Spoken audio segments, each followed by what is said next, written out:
Glória a Deus. Boa noite, igreja. Bem, com muita alegria, venho para esse culto trazer uma palavra para você que certamente veio aqui buscando uma resposta do Senhor, né? Culto da resposta. E eu creio que o Senhor, Ele já tem falado ao seu coração. E eu tenho certeza que você vai sair daqui com um novo entendimento, uma nova direção do Pai, da parte do Pai. Amém? E a palavra de ordem nessa noite, para mim e para você é: presta atenção, não perde o foco. Presta atenção no que está acontecendo hoje. Não perca o seu foco. A palavra que o Senhor colocou no meu coração para ministrar para você é: não perca o foco. É bem verdade que na nossa vida hoje muitas coisas acontecem que são distrações. Distrações, sejam elas boas ou ruins. Porque tem distração que é coisa boa, às vezes é um presente, né? Alguma porta até de emprego que se abre, que te faz distrair das coisas de Deus. Ou também coisas ruins, problemas, doenças, né? Divórcio muitas vezes, né? Infelizmente, que chega e faz a gente se distrair daquilo que o Senhor quer de nós. E então o Senhor me trouxe aqui para te dizer: não perca o foco, independente do que esteja vendo, independente do que esteja acontecendo na sua vida hoje, sejam coisas boas ou ruins, mantenha o seu foco nas coisas do alto. Mantenha os seus olhos, o seu olhar para aquilo que o Senhor falou contigo lá atrás, naquilo que o Senhor falou com você. Não perde o foco. E eu queria que você abrisse a sua Bíblia comigo lá em Filipenses, no livro de Filipenses, no capítulo 4.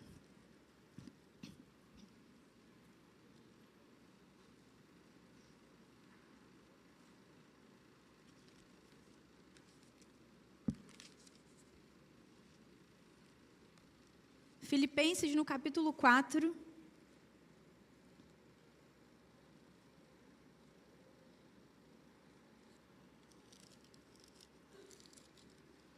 Ainda estou procurando igual você aí. Vou chegar lá. É um livro pequenininho. Tem só 4 capítulos.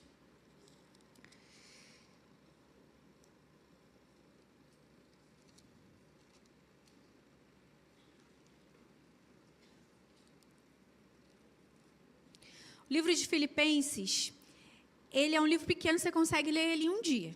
4 capítulos, já pode falar por aí, ó. Hoje eu li um livro. É uma carta que o apóstolo Paulo escreveu e é conhecida como a carta da alegria, né? Em vários momentos você vai ver Paulo ali falando sobre alegria, sobre regozijo.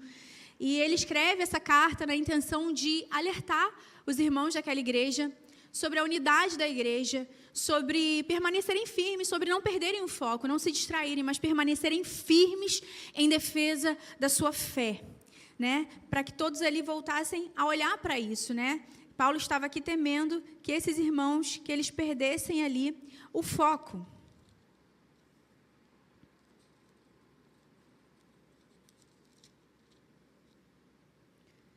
Como não perder o foco?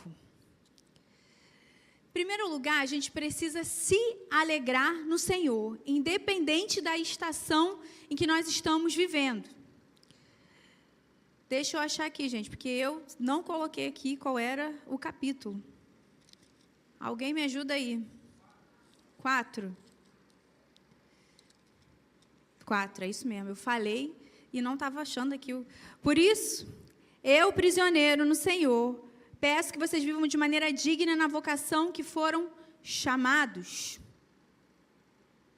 Com toda... Não, gente, estou no livro errado, por isso que não está certo. Por isso que eu não estou achando.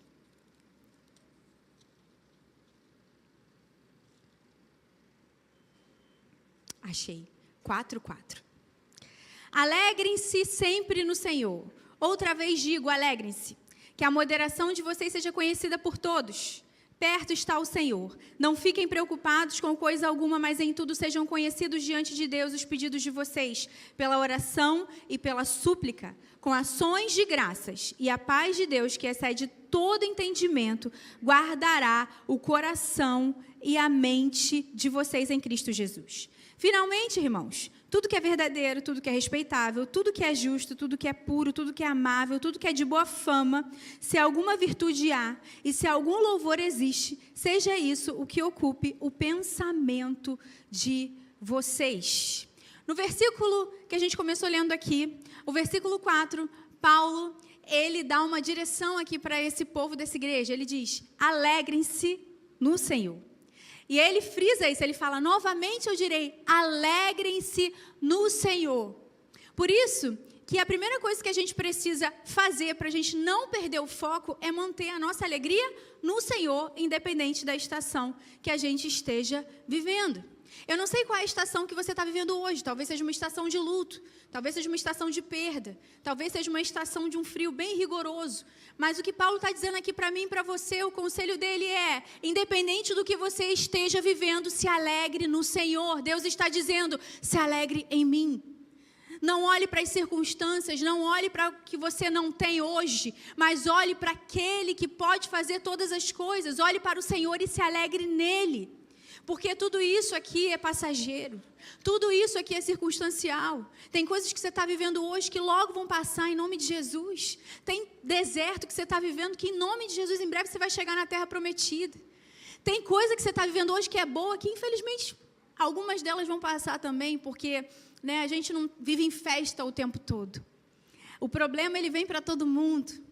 A gente muitas vezes vai viver tempos difíceis, tempos ruins, mas independente de estar vivendo na alegria ou no tempo ruim ou na tristeza, a gente precisa entender que a nossa alegria tem que estar nele. Nós precisamos nos alegrar no Senhor, porque vão ter momentos difíceis, vão ter tempos de luto, e é muito difícil. Vai ter tempo em que a gente vai estar passando por uma situação delicada. Infelizmente, eu queria te dizer que a gente não vai passar por nenhum problema. Esse era o meu sonho, a gente viver nesse mundo sem passar por problema. Mas o próprio Jesus já nos alertou, quando esteve aqui no mundo, vocês vão ter aflições. E nós passamos por aflições nesse mundo. Mas a nossa alegria ela não pode ser circunstancial. A nossa alegria não pode ser, se está tudo bem, eu estou alegre. Se as coisas não estão bem, eu não me alegro. Eu não estou dizendo que você não pode se entristecer. É claro que a tristeza ela é válida dependendo da situação que você vive. Eu estou dizendo que essa tristeza ela não pode te tomar, ela não pode te dominar. Você precisa entender que a sua alegria ela precisa ser sobrenatural. A alegria do Senhor é a nossa força, não é isso que a Bíblia diz? A alegria do Senhor é a minha força. É no Senhor que eu me alegro. É por isso que Paulo ele fala bem aqui, se alegrem no Senhor, até porque Paulo estava numa prisão. Paulo escreve essa carta estando preso. Como alguém que está preso, num cenário ali totalmente esquisito, consegue dizer, se alegre. Sabe como que alguém consegue dizer? Dizendo como ele disse, no Senhor. Porque na vida, vão ter dias em que a gente não vai conseguir ter a alegria desse mundo, das coisas que a gente vive aqui, mas a nossa alegria vai precisar vir dele, e vai ter dia que você vai precisar da força que só vem dele, vai ter dia que só ele vai te tirar do chão, vai ter dia que só ele vai recolher as tuas lágrimas, vai ter dia que só ele vai enxugar o teu pranto. Por isso a gente precisa botar o nosso foco, a nossa mentalidade, o nosso pensamento nele, entendendo que isso aqui é passageiro, entendendo que nós precisamos olhar para aquilo que é eterno, entendendo, gente, que daqui a pouco, todo mundo aqui passou, esses dias eu estava aqui adorando ao Senhor e olhando para a igreja, e o Senhor falou muito forte ao meu coração, dizendo assim, olha, tudo isso aqui, passa.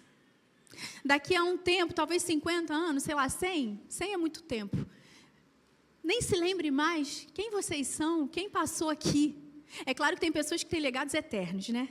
Mas muita gente aqui vai ter passado, e a pergunta que eu quero fazer para você é, o que você fez da sua vida nesse tempo em que o Senhor te permitiu viver aqui?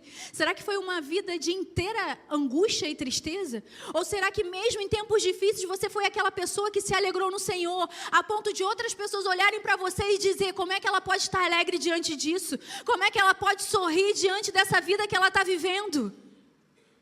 É essa a alegria que o Senhor espera de nós. A alegria nele, a alegria que vem dele, porque só ele é capaz de trazer alegria nos tempos nebulosos, nos tempos difíceis.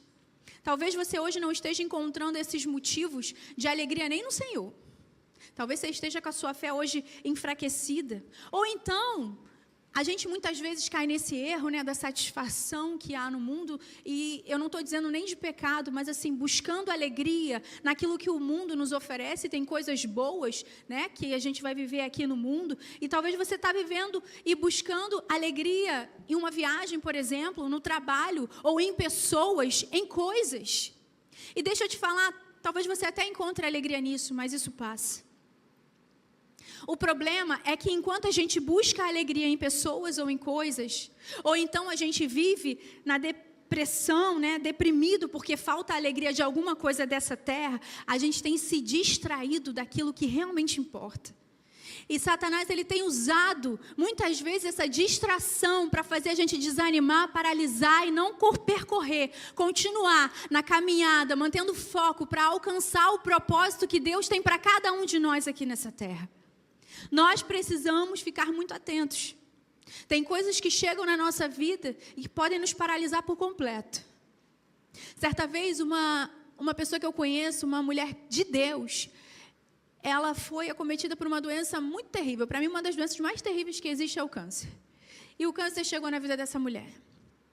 E quando ela se viu ali com aquele câncer, e ela viu que o tratamento seria muito caro, algo em torno de mais de 50 mil reais, ela não tinha aquele dinheiro, e ela e o seu marido já lideravam muitas células naquela época. Ela se viu ali numa posição de talvez tomar uma decisão, porque algumas pessoas chegaram para ela para dizer, é tempo de vocês darem uma parada, porque agora você precisa cuidar de você. Agora você precisa olhar para o seu tratamento. E é claro, ela precisava cuidar dela. Só que esse casal, eles contam que esse foi o tempo em que eles mais investiram no reino de Deus. Eles prosseguiram com o tratamento, buscaram o valor que precisavam para o tratamento, mas foi o tempo em que eles mais foram impulsionados por Deus a viverem o seu chamado. Começaram a cuidar de pessoas e cuidaram e multiplicaram e tal. E se você olhar para esse casal hoje, você vai falar, meu Deus, o que Deus fez na vida deles? Ela foi curada, para a glória de Deus, alcançou o valor, foi curada, e Deus, ele foi multiplicando o rebanho que eles já tinham, as células, a igreja, e multiplicou tudo na vida deles. Pensa nas bênçãos, desde materiais a espirituais, ministeriais. Uma família que viveu um problema, uma doença que é muito ruim, mas que não paralisou diante dessa doença e nem se deixou entristecer, assim, ser tomado pela tristeza, pela depressão, né? Se assim eu posso dizer. Mas não. Foi o tempo em que eles investiram no reino de Deus e o Senhor honrou a vida deles. O que eu quero dizer com isso? Eu não sei o que está na sua porta hoje.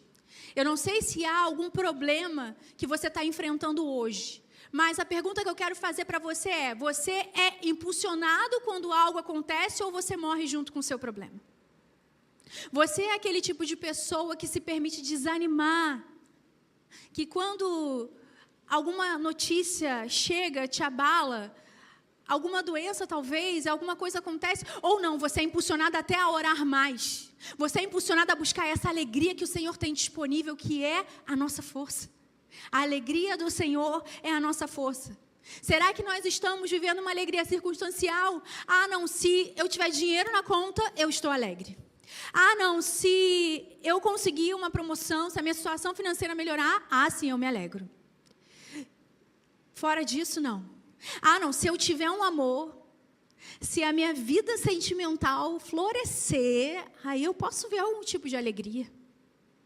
Ah, não, peraí, se os meus filhos viverem uma vida de sucesso, sim, aí sim eu vou me alegrar. Se eu conseguir o tão sonhado diploma, eu vou me alegrar. Mas não é isso que o Senhor espera de nós. O Senhor espera que a gente se alegre somente nele. O resto é mimo do Senhor. O Senhor faz muito além daquilo que a gente pensou e imagina, mas aonde está a prioridade da nossa alegria? Será que está no Senhor ou será que está nesse mundo, nas coisas dessa terra? Porque tudo passa.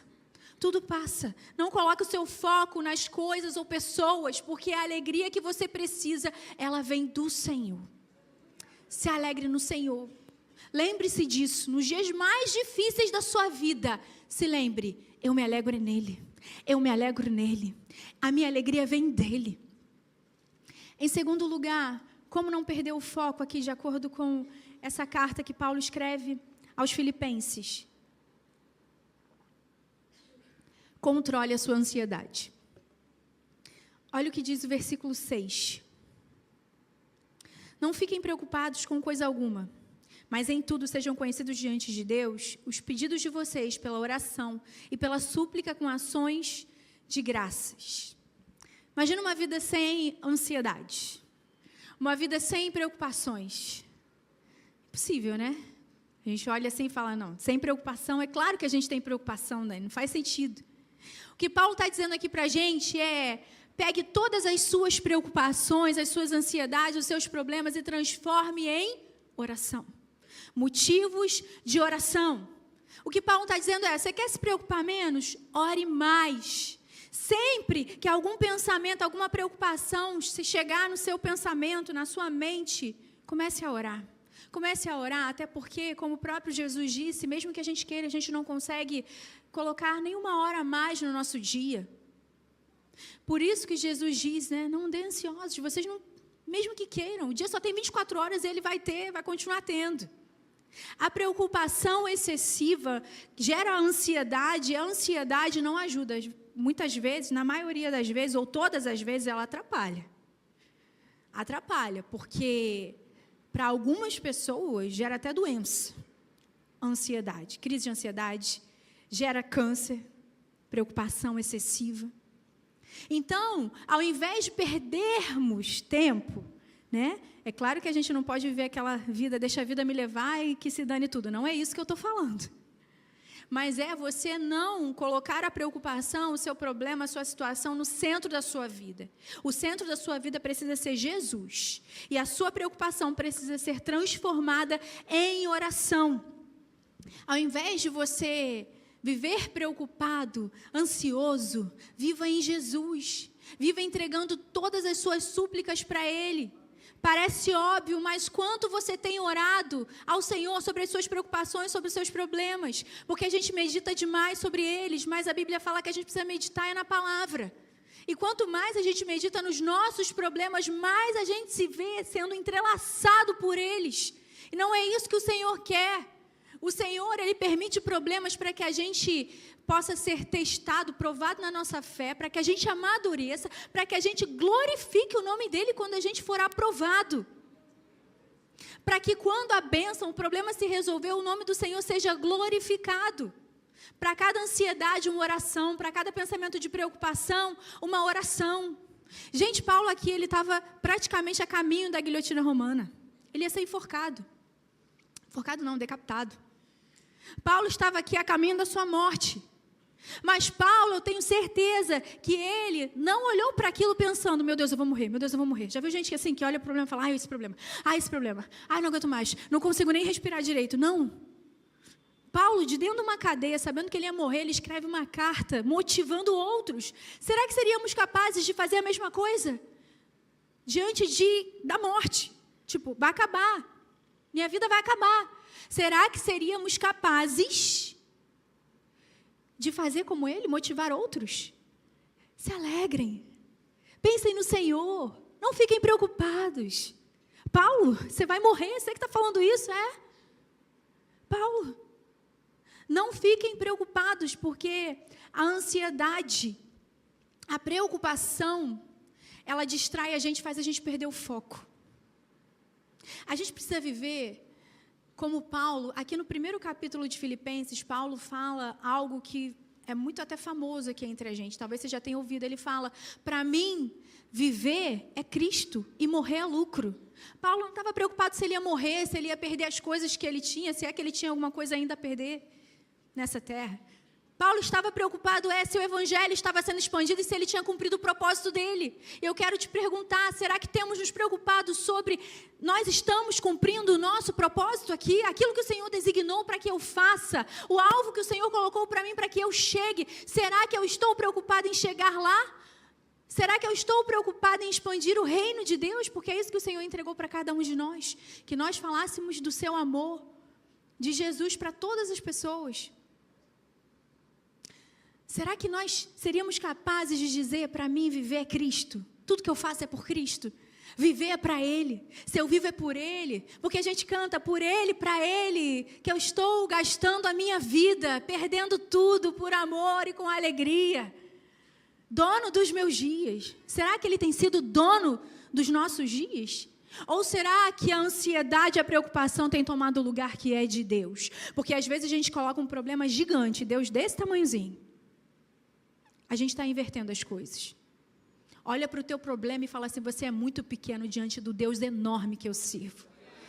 Você é muito pequeno, para Deus isso aqui é assim, ó. Você precisa ter esse olhar. E se for da vontade de Deus, porque nós sabemos que Ele tem todo o controle, a gente gosta de falar isso, né? Deus está no controle, Deus está no controle. Mas será que a gente vive dessa maneira, sabendo que Ele está no controle?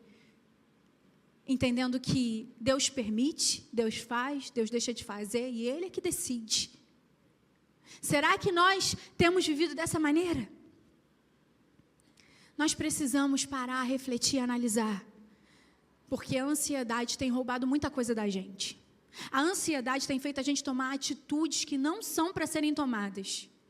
Mas por quê? Porque a gente, na intenção e na vontade de resolver qualquer coisa, a gente faz a nossa maneira. A gente faz como Sara. Quem conhece aqui a história de Sara? Sara, esposa de Abraão. Deus entrega uma promessa dizendo que ela vai ser mãe, que eles vão ter um filho, o filho da promessa.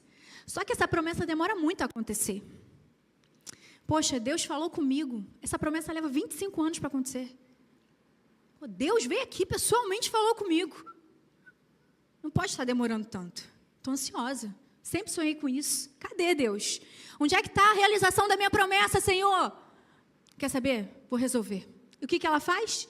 Ela entrega uma mulher, uma serva, para o seu marido, para que ela tenha um filho com o seu marido, já que ela era estéril. E ali nasce Ismael. Temos consequências dessa ansiedade até hoje. Quem estuda a Bíblia sabe disso. Temos consequência dessa ansiedade até hoje. Vide o povo lá da Síria, Ismael, descendente de Ismael. Por quê? Por causa de uma ansiedade. A promessa se cumpriu. Depois que Ismael já tinha, se eu não me engano, 14 anos. A promessa se cumpriu. Mas Sara agiu na ansiedade, trazendo mais problema. E é isso que acontece. Quando a gente age na ansiedade, a gente traz mais problema para a nossa vida. Já temos poucos, né? Aí a gente tenta resolver, arruma mais um pouquinho. Então, a palavra de Paulo aqui, para a gente, no versículo 6, não esteja ansioso, preocupado, mas ao invés disso, ore. Gente, oração é uma coisa simples. O nosso Deus é um Deus acessível, mas muitas vezes a gente não o acessa, porque a gente não acessa, simplesmente não faz. E deixa de viver coisas com Ele, deixa de entender. Talvez Deus não vai cumprir aquilo que Ele prometeu porque você orou, mas Ele vai te dizer, espera mais um pouquinho, eu estou preparando, eu estou te preparando, eu estou te amadurecendo, e você vai entender, opa, peraí, Deus falou que é para eu esperar, então eu não vou agir na ansiedade, não é para eu ficar ansioso, Deus não está de costas para aquilo que eu estou vivendo, Deus vai fazer alguma coisa, eu preciso viver nesse entendimento de fato. Em terceiro lugar, como não perder o foco? Mantenha os seus pensamentos nas coisas que vêm de Deus. Olha o que diz o verso 8. Finalmente, irmãos, tudo que é verdadeiro, tudo que é respeitável, tudo que é justo, tudo que é puro, tudo que é amável, tudo que é de boa fama, se alguma virtude há e algum louvor existe, seja isso o que ocupe o pensamento de vocês. Pensamento, gente, tudo aquilo que a gente coloca na nossa mente, determina as nossas ações. Tudo começa aqui, na nossa mente. Pensamentos são perigosos. E eu quero te perguntar, em que você tem pensado? No que você tem meditado? Paulo, ele dá aqui uma instrução, tudo aquilo que é bom, tudo aquilo que é digno, honroso, tudo aquilo que é de Deus. Onde você tem focado os seus pensamentos? O pecado também te tira do foco. E sabe aonde que o pecado começa? Na mente. O pecado começa na mente primeiro. Uma traição, uma infidelidade, uma deslealdade. Você começa a arquitetar aqui na sua mente. Ninguém tropeça ali e age, peca. Não, peraí. O pecado começa na mente. Da mente vai para o coração. E no coração começa a gerar o quê? Sentimento. E esse sentimento gera o quê? Ação, atitude. Você começa a fazer coisas achando que o seu coração tá certo, né? É de Deus. Coisas até que você acha que é de Deus. E Deus não direcionou sobre aquilo. Por isso que a Bíblia fala que o nosso coração, ele é enganoso, o coração do homem. Por quê? Porque dos pensamentos vem para cá. E quando vem para cá, então vigie nos seus pensamentos. Deixa eu te dizer algo. Você não precisa meditar em tudo que vem à sua mente. Quem disse isso para você? Nossa, eu não consigo tirar isso da minha cabeça. Você consegue. Muda os seus pensamentos, muda o foco dos seus pensamentos. Começa a pensar naquilo que é honroso, que é justo, naquilo que Deus se agrada. E às vezes a gente está meditando naquilo que não vem de Deus. E a gente não sabe por que a gente está triste o dia todo. No que você tem pensado? E a gente não sabe por que a gente tem tido umas vontades. Opa, quais são os seus pensamentos? Irmãos, pensamento é uma coisa muito perigosa. Muito perigosa. Olha o que diz em Mateus 15:19. Pois do coração saem os maus pensamentos, os homicídios, os adultérios, as imoralidades sexuais, os roubos, os falsos testemunhos e as calúnias. Começou aqui, veio para cá e me faz ter ação. Eu quero te perguntar o que você tem assistido na TV. Nós somos pessoas influenciáveis. Tem um estudo que diz que nós somos o produto das 5 pessoas com as quais a gente caminha. Quem você tem ouvido? Quem você tem escutado? Não se engane. Ah, não, mas eu não vou na cabeça de ninguém. Ops, Deus te criou assim. Seres influenciáveis. Você escuta, você fica ali meditando e você pode ou não levar aquilo para o seu coração e tirar da sua mente. Quem você tem ouvido? Colossenses 3:2 diz: mantenha os seus pensamentos nas coisas do alto e não nas coisas terrenas. Ou seja, mantenha o seu foco, porque muitas serão as coisas que virão para te tirar do foco. Mas como é que eu mantenho os meus pensamentos nas coisas do alto? Mas como que eu mantenho meus pensamentos nas coisas do alto? Lendo as coisas que são do alto. Mas às vezes a gente está lendo mais notícia de Instagram do que a Bíblia. Como é que a gente vai ter pensamento em Deus? A gente vai ter pensamento em coisa do Instagram. Às vezes a gente está permitindo pessoas falarem à nossa mente, ao nosso coração, que não são pessoas que são de Deus. Pessoas que não têm o mesmo pensamento, a mesma fé que você. E você está ouvindo pessoas assim. Cuidado para você não ser um influenciado. Você tem que ser a pessoa que vai influenciar para Cristo Jesus. Trazei à memória o que dá esperança. Traga à sua mente o que te dá esperança. É isso que a Bíblia diz. Traga à sua mente o que dá esperança. Por que Deus, Ele fala isso para a gente? Porque Ele sabe do perigo dos nossos pensamentos. Então, pense naquilo que te dá esperança. Ao invés de olhar e meditar na sua dor e ficar pensando e pensando na sua dor, começa a pensar naquele que cura a sua dor. Começa a pensar nas coisas boas. Hoje eu estava conversando com uma pessoa e eu falei, a gente tem mania de olhar, sabe, para as coisas que nos aconteceram e só para as coisas negativas. A gente deixa, muitas vezes, as coisas boas passarem desapercebidas e deixa, muitas vezes, de ser grato. Traga à memória aquilo que te aconteceu de bom. Porque isso vai te dar esperança, vai renovar a sua fé. E por último, para você não perder o foco, pratique a palavra. Olha o versículo 9, ele diz: o que também aprenderam, receberam e ouviram de mim, e o que viram em mim, isso ponham em prática, e o Deus da paz estará com vocês. Pratique a palavra. Não é suficiente ouvir, ler a palavra ou até conhecê-la. Satanás conhece a Bíblia toda, né? Não foi suficiente para ele. A gente precisa praticar a palavra. A gente precisa colocar em prática, porque é muito fácil a gente ouvir um sermão e depois esquecer tudo que o pregador falou. É muito fácil você sair daqui e amanhã você não lembra da metade do que foi falado aqui, mas coloque em prática. É muito fácil a gente ler a Bíblia e deixar de avaliar o quanto a gente está vivendo de maneira santa, o quanto a gente tem vivido de acordo com a palavra.